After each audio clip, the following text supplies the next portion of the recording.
오늘 말씀은 예레미야 40장입니다. 그다랴 총독과 이스마엘이라는 주제로 말씀을 전하겠습니다. 인류 최초로 등장한 아수르 제국은 잔인하기 짝이 없었습니다. 북이스라엘이 이들에게 정복당한 뒤에 당했던 처참한 상황을 돌아보면 충분히 납득할 수가 있습니다. 하나님은 아수르가 약한 나라를 지배하고 다스리는 것을 좋아하시지 않으셨지만 무엇보다 당신의 선택받은 자녀들인 북이스라엘이 고통받는 것을 더더욱 좋아하시지 않으셨습니다. 이런 아수르에 의해 북이스라엘이 큰 부끄럼을 당하는 것을 목격했던 남유다. 그런데 그들도 북이스라엘처럼 하나님의 율법을 무시하고 말았습니다. 아수르처럼 공의와 정의를 무시하고 말았던 것이죠. 그러니 북이스라엘처럼 어쩌면 아수르처럼 하나님의 심판을 받을 수밖에 없었던 것입니다. 하나님은 남유다를 심판하시고자 하셨을 때에 새로운 도구를 선택하셨습니다. 아수르가 북이스라엘을 정복한 후 약 100여 년이 지난 이후 바벨론에 의해 제국의 문을 닫게 하신 후 바벨론이라는 새로운 도구 말입니다. 제국주의를 주창했던 바벨론도 잔인하기는 다를 바 없었으나 아수르가 지향했던 정책을 따르지는 않았습니다. 아수르가 일명 혼혈 정책을 폈다면 바벨론은 포로들을 잡아가서 바벨론화 시키는 정책을 폈기 때문입니다. 이렇게 해서 바벨론은 똑똑하고 출신 성분이 좋은 아이들을 잡아가서 어릴 때부터 철저히 바벨론화 교육을 시켰습니다. 마치 일본의 황국 신민화 정책과 같이 말입니다. 앞서 1, 2차 포로기에도 다니엘과 에스겔 같은 자들이 잡혀갔다고 했었죠.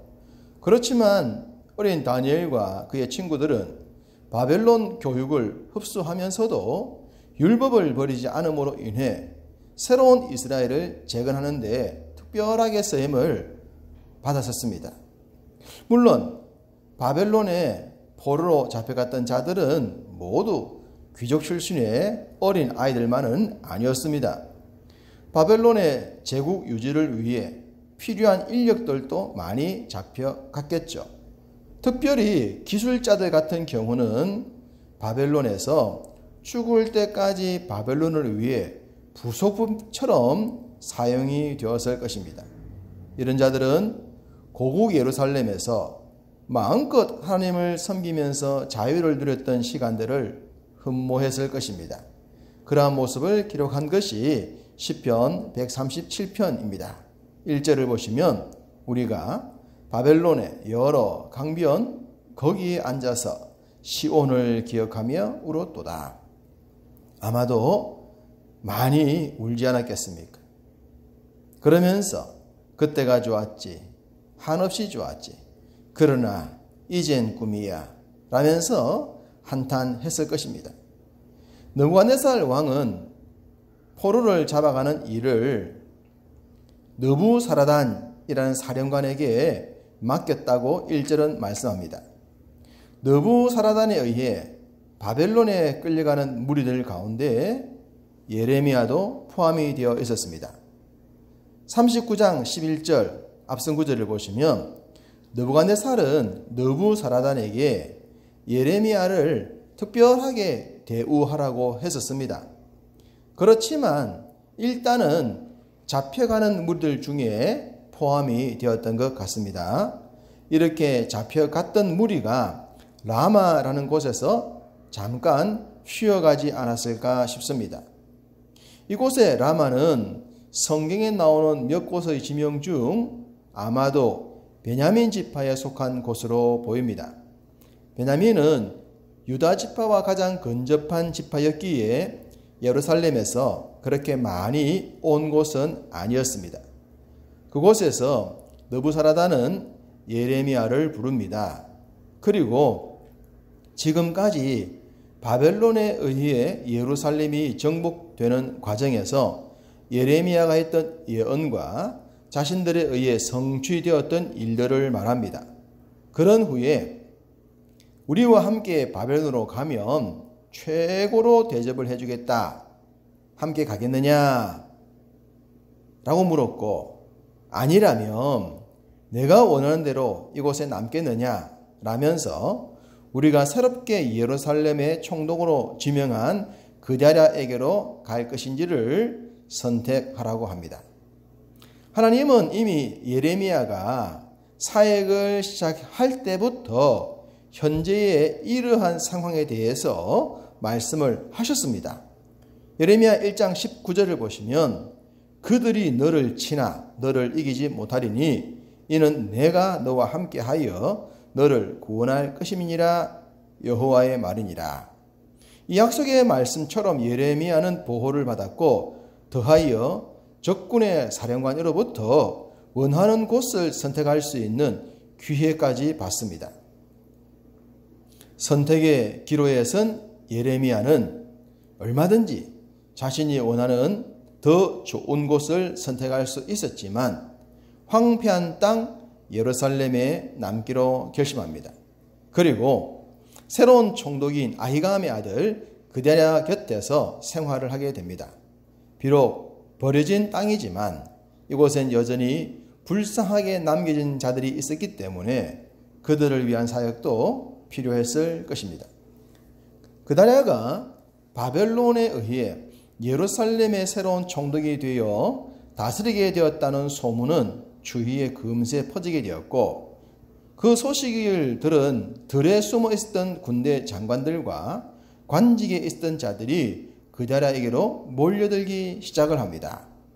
8절을 보시면 그들 곧 느다냐의 아들 이스마엘과 가랴의 두 아들 요하난과 요나단과 다누메스의 아들 스랴야와 느도바 사람 에베의 아들들과 마아가 사람의 아들 여사냐와 그들의 사람들이 미스바로 가서 그다랴에게 이르니, 잡혀간 땅에 다니엘과 에스겔 같은 사람들이 있었다면 버려진 땅에도 주의 뜻을 따를 만한 자들이 남아 있었던 것입니다. 이들은 시드기야 왕 때에 주의 뜻을 따를 수가 없어서 숨어 지내다가 하나님의 예언이 이루어지고 난 뒤에 다시 등장을 한 것 같습니다.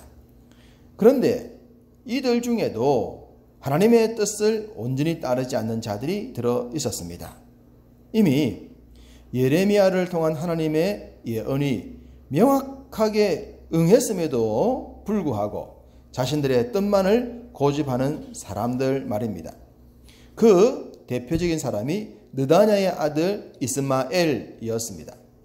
그다라 총독은 바벨론에 의해 세워졌고 하나님의 예언도 바벨론 포로 70년이었기에 예루살렘은 바벨론 총독 그다랴의 말을 따르는 것이 순리였습니다. 당연히 그다랴는 바벨론에 저항하지 말고 잘 섬기면 모든 것이 좋아질 것이라고 했습니다. 상황적으로 보면 이 말을 따르는 것이 좀 비굴해 보이겠지만 예언적 관점에서 보면 순종을 해야 할 내용입니다. 그런데 느다냐의 아들 이스마엘은 이것을 예언적 관점에서 보지 않고 상황적 관점에서 해석을 해버립니다. 총독의 말을 따르는 것은 조국을 정복한 바벨론을 따르고 섬기는 것이므로 옳지 않다고 말입니다. 마치 예레미야가 바벨론에 항복하는 것을 예언적 관점이 아니라 상황적 관점에서 배격을 했던 시드기야처럼 말입니다. 이스마엘은 은밀하게 그다랴를 암살하려는 계획을 세웁니다. 그러자 가랴의 아들 요하난이 이 음모를 알아채고 그다랴에게 급히 전합니다.